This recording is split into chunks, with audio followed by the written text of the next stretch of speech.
Ang batang lalaki ay paralisado mula sa leeg pababa. Tanging ang kanyang ulo lamang ang makagagalaw. Tinanong ng kanyang ama kung mayroon siyang huling mga hiling. Tumingin ang bata sa mga magagandang babaeng nag-ehersisyo sa malapit. Akala ng ama, gusto ring mag-ehersisyo ng kanyang anak. Kaya, para sa kanyang anak, nagsimulang tumakbo ang ama araw-araw.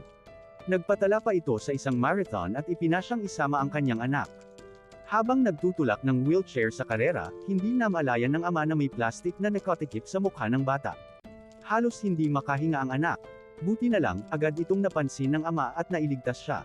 Ngunit sa isang daang pababa, napagod ng husto ang ama at hinimitay. Ang wheelchair ay gamulong palusong.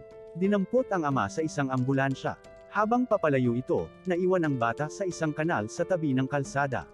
Hindi siya natagpuan hanggang gabi nang may sumagip sa kanya. Nakita ng kanyang mga kaibigan ang balita sa TV at nagmadaling pumunta sa ospital. Nang malamang wala ng gaanong oras ang bata, nasaron sila ng loob.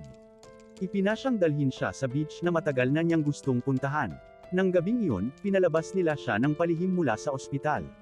Habang masayang nagmamaneho patungong beach, hininto sila ng isang traffic officer at pinatabi. Pero pinagdaraan nila ito at pinatungan pa ng high five. Muling hininto ng officer, sinabing 2 tao lang ang pwede sa motorsiklo. Kaya itinali nila ang wheelchair sa kotse at muling dumaan sa kanya. Hindi nakagulat, hininto sila muli. Mabilis na ipinaliwanag ng mga kaibigan ang hiling ng bata. Naantig ang officer sa kanilang pagkakaibigan. Ipinasyang siya mismo ang maghatid sa beach. Pagdating doon, puno pala ng basura ang lugar. Itinulak nila ang wheelchair sa buhangin, ngunit ito ay tumaob at nahulog ang bata. Sinubukan siyang buhatin ng isang kaibigan, ngunit nadapa. Gayon din ang nangyari sa isa pa. Kaya hinayla na lang nila siya sa buhangin. Nang marating nila ang dagat, nadulas sila muli. Pagbangon, wala na ang bata, nakadapa ito sa tubig, halos nalulunod. Walang choice, bumalik sila sa ospital. Tinanong ng mga kaibigan ang kanyang pangalawang hiling. Sinabi ng bata, gusto kong maging tunay na lalaki.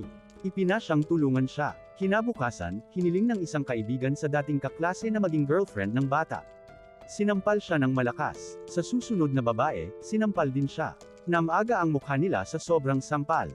Makalipas ang ilang oras, hininto sila ng 2 tambay, mga kapatid pala ng babae. Kinukuha ang mga damit ng kaibigan at pinalaya sila. Tumakbo ang mga kaibigan sa bus stop na hubot-hubad. Dumaan ang pulis, akala'y mga streaker. Nagpatugtog ng sirena at muling tumakbo. Sa wakas, nakarating sila sa isang hair salon. Nakiusap sa may-ari na maging girlfriend ng bata kahit isang araw.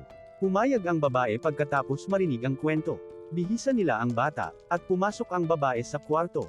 Paglabas nito makalipas ang 3 oras, agad na pumasok